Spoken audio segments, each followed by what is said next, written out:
Welcome and thank you for joining us today. I'm Carolyn Reed and I'm the co-director of the Texas Corequisite Project Professional Development across the state. And I'm here with Suzanne Morales-Vale and Keelan Morgan with the Texas Higher Education Coordinating Board. And presenting today will be Trey Miller with the American Institutes for Research, and he will be sharing some early findings from a study of corequisites in Texas. So I'm going to hand it over to Trey. Well, thank you, Carolyn, for the introduction, and thanks to Suzanne and Keelan for inviting me to present today. And thanks for everyone for joining. So, as Carolyn noted, my name's Trey Miller, and I'm a principal researcher at American Institutes for Research. And I'm presenting today on early findings from our study of corequisites at 5 community colleges in Texas. When I started this project, I was at RAND with my colleague Lindsay Daugherty, whom I know many of you also know. So she contributed a lot to this presentation. So with that, I'll get started. The research reported here, this is funded by Institutes for Education Science at U.S. Department of Education. So this is kind of standard boilerplate language they like to have us use. And I'm just going to start by giving a brief reminder on the study background and methods, then report interim findings, and then give some key takeaways and next steps. So the evidence on corequisites is actually relatively limited still. The movement was largely based on a CCRC study of the ALP model in Baltimore County. CUNY also did a study comparing a stats course with a corequisite to an algebra course. And it's common for colleges and states to use descriptive data from Tennessee when discussing evidence on corequisites.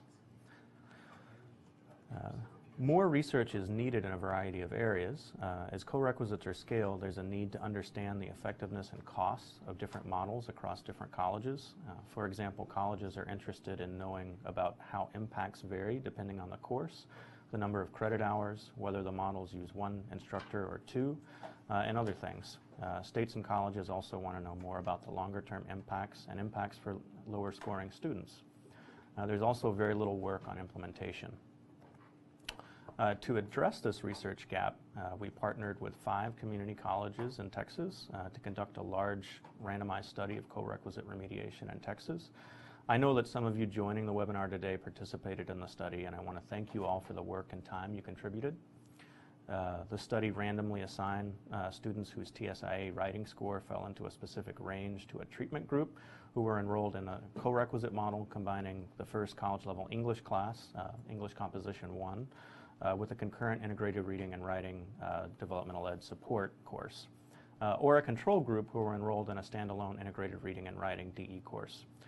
We collected detailed baseline survey information on student characteristics and a follow-up survey to capture information on student experiences. We randomized 4 cohorts of students from fall 2016 to fall 2018. We collected a lot of very rich data on students participating in the study, including administrative data on TSIA scores, course outcomes, persistence, and degree and certification completion, baseline survey with information on demographics, educational history, employment, life circumstances, and non-cognitive skills, a follow-up survey on a subset of 1,000 students with information on student experiences with instruction and support and reasons for dropping out. We also conducted a faculty survey, conducted interviews and focus groups with faculty, administrators and students, and conducted classroom observations to help us characterize instruction and support and student engagement. This presentation addresses several different implementation research questions. We're looking at whether corequisite models were implemented as planned, which many refer to as fidelity. We're also assessing implementation against promising developmental ed practices from the literature. We'll of course present updated information on impacts, but finally we'll also examine student contrasts, which help us to understand what it was about corequisites that might have led to improved student outcomes. So corequisites can broadly be defined as co-enrollment in a college course and a developmental ed support in the same subject area. But of course there are many other decisions about how a corequisite is designed and implemented, what we call key components. When we discussed co-requisite models with our colleges in 2016, they tended to focus on 8 key components. The first is which courses or NCBOs students enroll in for the college, for the credit-bearing course and co-requisite DE support. So this was common across all of our study colleges because we explicitly focused the study on English 1301 co-requisites, and the state requires that co-requisites be paired with the highest level integrated reading and writing course or NCBO. It was also true that all of our colleges also designed their DE supports so that the coursework was largely based around English 1301 coursework.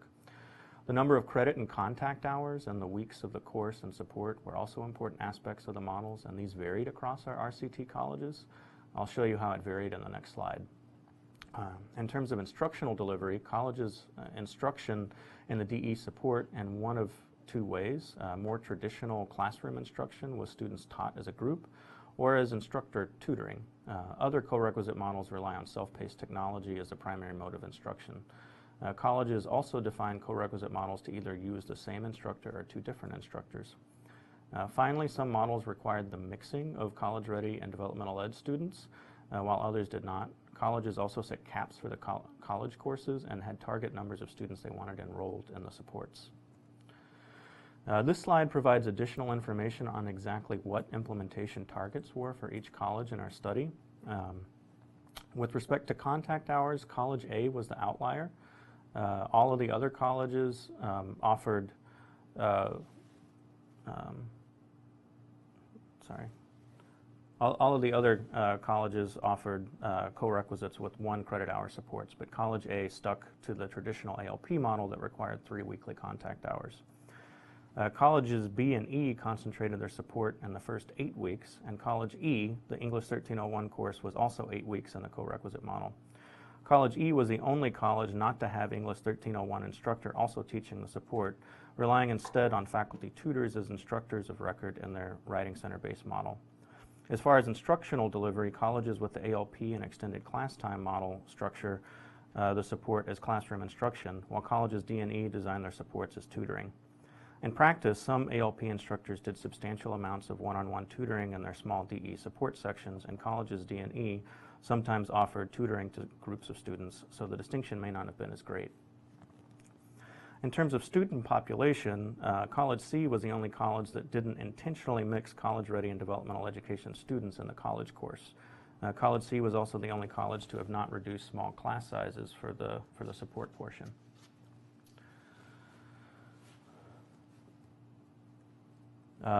Across most of our co-requisite components in colleges, implementation went as planned. We found some challenges with fidelity in terms of shared content for College A and B, where a few instructors did not report common learning objectives and or textbooks across the 2 components of the co-requisite model. College B relied heavily on adjuncts who did not receive training in these early semesters and expressed some early confusion with how they were supposed to be teaching co-requisites, so this may have driven some of the fidelity issues there. College E faced the greatest number of fidelity issues. First, there was some confusion about whether the support was intended to be 1 hour per week or 2 hours per week, given that it was accelerated to just 8 weeks. 2 instructors teaching the developmental education portion in the same semester were delivering it in completely different ways, one delivering as tutoring and the other delivering as classroom instruction. Nearly all of the colleges faced some challenges getting the optimal mix of students in the course they were aiming for. For the co-requisite DE support size, we allowed for pretty wide fidelity ranges. In other words, even though 3 of the models wanted 10 developmental education students per co-requisite section, we allowed anything between 5 and 15 to count as being okay. Had we been stricter and required it to be 10, all would have fallen out of compliance. In terms of mixing students, most of the models aimed to have anywhere from 17 to 50% of students in the English 1301 course be co-requisite students. But we allowed for anything between 10 and 90% to count as mixed. So on to impacts, short-term impacts. So this slide shows impacts on passing 3 different courses, English 1301 and 1302, as well as a first college level reading course other than English 1301 within 1 or 2 years of first enrolling in college.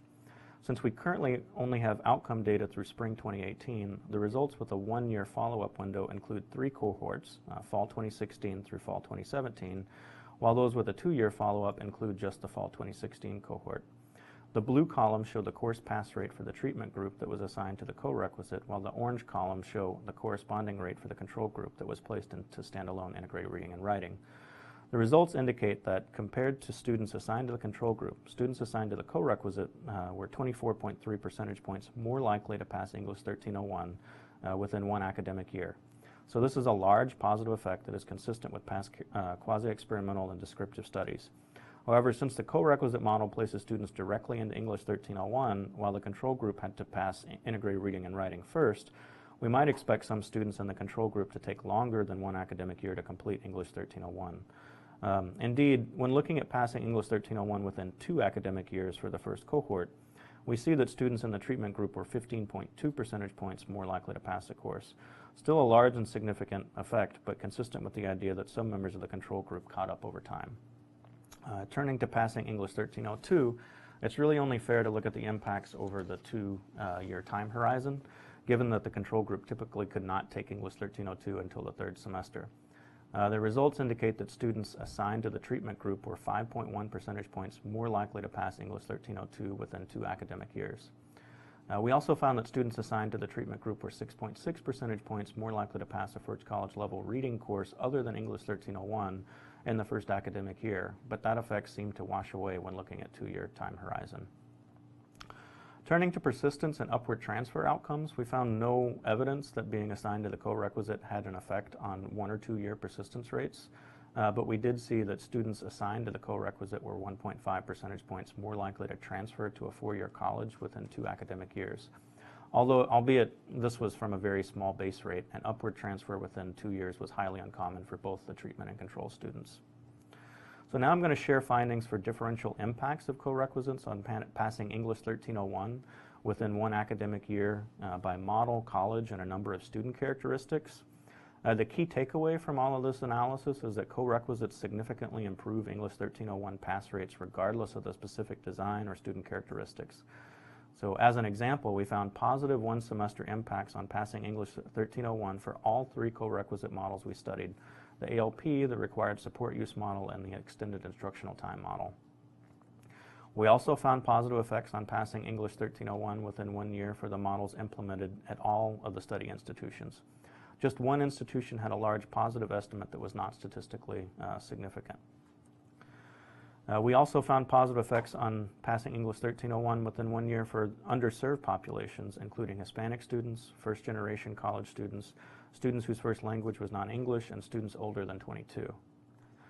We also found positive effects of passing English 1301 within 1 year, regardless of students' level of high school preparation, measured by whether they had a high school GPA of B or higher, had an A in a high school English course, took advanced English in high school, reported that high school prepared them for college, or reported expecting to get mostly A's and B's in college. Again, we also found positive effects on passing English 1301 within 1 academic year, regardless of self-reported external responsibilities, including students who intended to enroll part-time, who reported transportation challenges, who planned to work 21 or more hours per week, or who had dependents. We also explored impacts of corequisites by non-cognitive measures that captured whether a student was goal-oriented, had positive self-efficacy, exhibited test anxiety, and whether they used positive or negative cognitive strategies. We found positive effects regardless of the factor, but significantly larger effects on passing English 1301 within a year for students who scored highly on test anxiety. So this is consistent with the idea that these students' TSIA scores might have understated their true preparation levels so that they would have benefited from acceleration. Turning to student experiences in corequisites, based on the literature and discussions with individuals involved in delivering corequisites, we identified 9 areas where we might expect to see contrasts in student experiences. We used student and faculty survey data, classroom observations, and documentation to shed light on whether corequisites and traditional developmental education students were having different experiences in each of these areas. Where we find evidence that favors corequisites, we might say that these are the things that explain the positive student impacts we are finding. So let me give a brief overview of each of these 9 areas and why we might expect differences. First, corequisites provide students with earlier opportunities to earn college credit and gain momentum towards a college degree. So this is particularly true when a co-requisite student is taking fewer developmental ed credits than he or she traditionally would have. Second, intensity is about the number of hours of time spent building a skill in a given period of time. By pushing the college coursework and developmental education coursework up into the same semester, many co-requisite students are getting more hours of practice on a weekly basis in that first semester. Third, rigor is really about how challenging the coursework and expectations for the course are, and the degree to which courses are focusing on higher order thinking skills versus engaging in basic skills practice. To the degree that co-requisites embed basic skills support and more challenging college coursework, co-requisites may potentially increase the rigor of instruction students receive.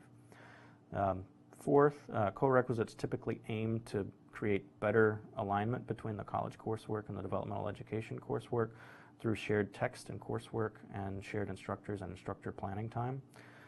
Fifth, there's lots of things that factor into student-centered learning, student-centered instruction, including smaller class sizes, one-on-one instruction, differentiation, and active learning pedagogy. Some co-requisites are explicitly designed to facilitate more student-centered learning, while others may not differ in these areas. Some of the instructors we spoke with suggested that when college course focuses to a greater degree on writing or reading, there may be limitations to the amount of support co-requisite students receive in both areas. So we examined the degree to which students were receiving support in both areas.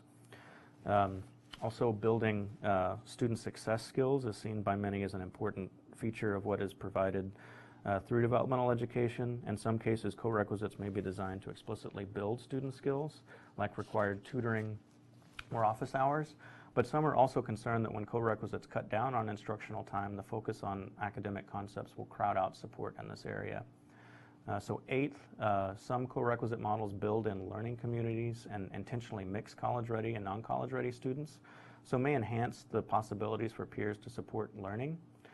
Use of group and peer-involved instructional approaches is also important to this. And finally, there's hope that co-requisites make developmental education less visible as being different or lesser than college coursework, so may reduce the exposure of students to negative stigma. We found strong evidence favoring co-requisites in two areas, momentum and rigor. In the area of momentum, co-requisite students consistently enrolled in more credit-bearing coursework in the first semester, including the core Gateway English course. In the area of rigor, traditional developmental education students were much more likely to report that courses were too easy, boring, and repetitive of what they'd learned in high school. We found moderate evidence favoring co-requisites in three areas: intensity, alignment, and peer learning. In the area of intensity, this varied across models, but many co-requisite students were getting at least one additional hour of weekly reading and writing practice within the first semester. In terms of alignment, co-requisite models across our 5 colleges used a common text across the English 1301 and developmental education components and relied mostly on common coursework. 4 of the 5 colleges had the same instructor teaching the 2 components, increasing co-requisite students, increasing the likelihood of alignment of daily instruction. On peer learning, we found that co-requisite students were enrolled in courses with higher ability peers and spent less time working on activities in the class individually. The evidence on student-centered learning was mixed. Co-requisite students were in smaller classes, but no more likely to report that they received regular one-on-one attention from the instructor. Traditional DE students spent more time on software and other forms of individualized work that may have encouraged active learning and allowed instructors to get one-on-one time with larger classes. Co-requisite instructors were more likely to report varying the content of assignments, for example, allowing students to choose essay topics, while traditional developmental education instructors were more likely to report varying pacing, such as using self-paced software. And finally, we found weak evidence favoring traditional DE and the reading and writing and support and success skills support areas. In terms of reading and writing, students did not report any differences in the degree to which they received sufficient support, but traditional DE instructors were more likely to report feeling comfortable providing basic skills support in both areas. There was also a small amount of evidence suggesting that traditional DE courses placed a greater emphasis on building study habits and non-cognitive skills. Traditional DE instructors were more likely to report encouraging the use of tutoring and support services, and traditional DE students were more likely to report that their instructor believed in the potential to succeed. When we send out the slides,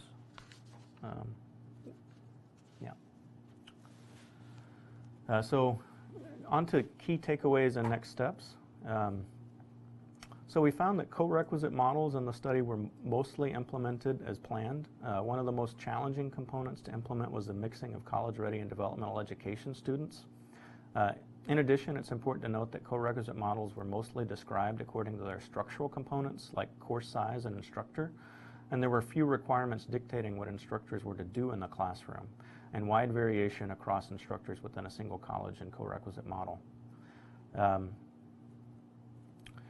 We found impacts for co-requisite remediation that are consistent with prior findings, and findings suggest that co-requisites are equally as beneficial to underserved student populations.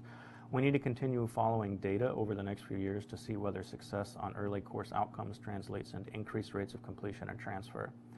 It's also important to note that these early cohorts were limited to students at the higher end of the developmental range, so cannot be generalized to students scoring at lower levels. In the year one findings, we see positive effects across models and colleges, suggesting that co-requisites can be successful when designed differently and implemented in different contexts. While we do see some differences in later year data, it will be hard to determine whether these differences were due to the model, how well the model was implemented, or differences in student population. When we understand where the contrasts in student experiences are, it helps to provide some information on what makes co-requisites work. Our findings suggest that these 6 factors may be the things driving the positive student outcomes, highlighted here in green. Traditional developmental education courses appear to be as good or better than co-requisites in 3 areas. It could be the case that both traditional DE and co-requisites were doing well in this area and traditional DE was just doing a little bit better. In that case, maybe there is no reason to consider changes to co-requisite models. But these also might be areas that where some improvements could be made in co-requisites. So in terms of next steps, there are a few things for us to let you know about. We're helping the coordinating board and ACC with statewide co-requisite professional development by providing some technical assistance around continuous improvement and evaluation. This includes a toolkit that will be released after Memorial Day weekend, a professional development conference we're helping ACC with in June, and ongoing coaching to the colleges who participate in the conference. Registration is closed for the conference, and we look forward to working with those who have decided to participate. For those who did not register, the toolkit will be available through the RAND website in the coming months. We'll also be updating our findings over the next two years as we get more outcome data. By spring 2021, we'll have 2-year findings for all 4 of our cohorts.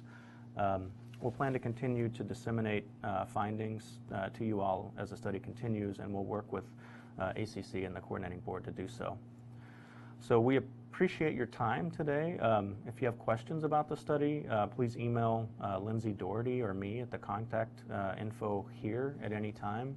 If we get significant number of questions, we'll aim to produce a frequently asked questions document with responses that we can post to the ACC website. So with that, I'll turn it over to Suzanne and Keelan, who have some other things they'd like to discuss.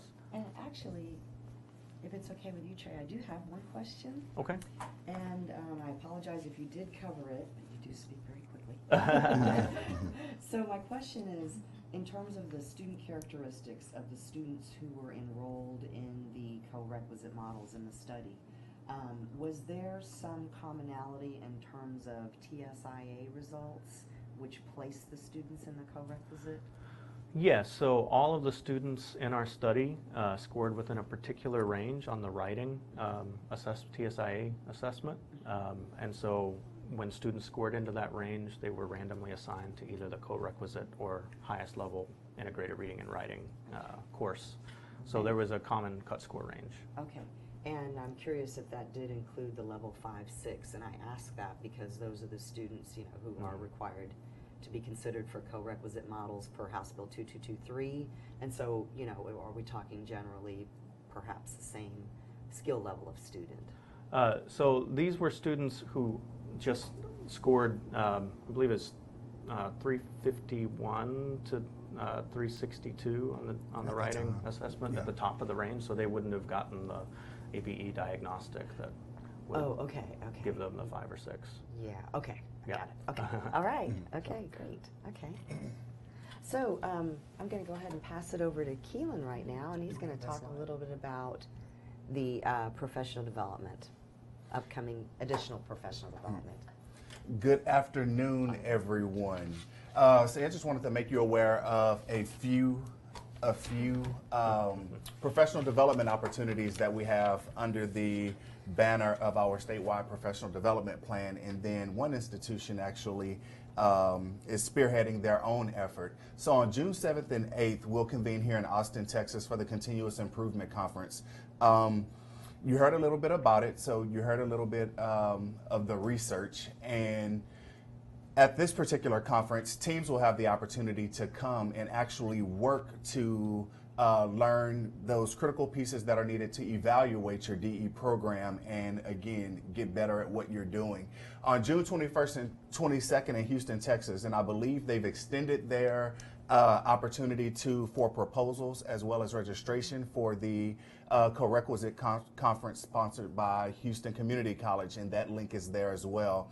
And last but not least, June 24th in Austin, Texas, we'll be hosting, the Texas Higher Education Coordinating Board will be hosting our annual P16 Professional Development Conference, where we'll cover an array of issues related to higher education. So we'll focus on access, success, and completion. So take note of those. If it works with your schedule, please sign up. The first 2 are absolutely free. So the Continuous Improvement Conference, there's no registration fee, as well as the Corequisite Conference sponsored by Houston Community College. That one's free as well. And then there's a nominal fee for the P16 Professional Development Conference. And if you have any questions about any one of those opportunities, contact information is at each one of those links. Thank you. Thank you, Keelan. So as Trey mentioned, at the end of the slide is the contact information for Trey and his colleague Lindsay Daugherty, who has been working with him very closely and working with us very closely on tracking how institutions are implementing House Bill 2223 and other related topics. So we want to definitely thank Carolyn Reed and the team at Austin Community College for providing a place here. Of course, again, they are the awardee for our statewide professional development plan. So stay tuned for more upcoming information about more opportunities, not only this summer, but coming up in the fall and the spring. We are there for you. So if you have any questions, related to Corequisites in general, also feel free to contact Keelan or me. And of course, you'll have our contact information on our coordinating board website. And other than that, we look forward to seeing you June 7th. Thank you.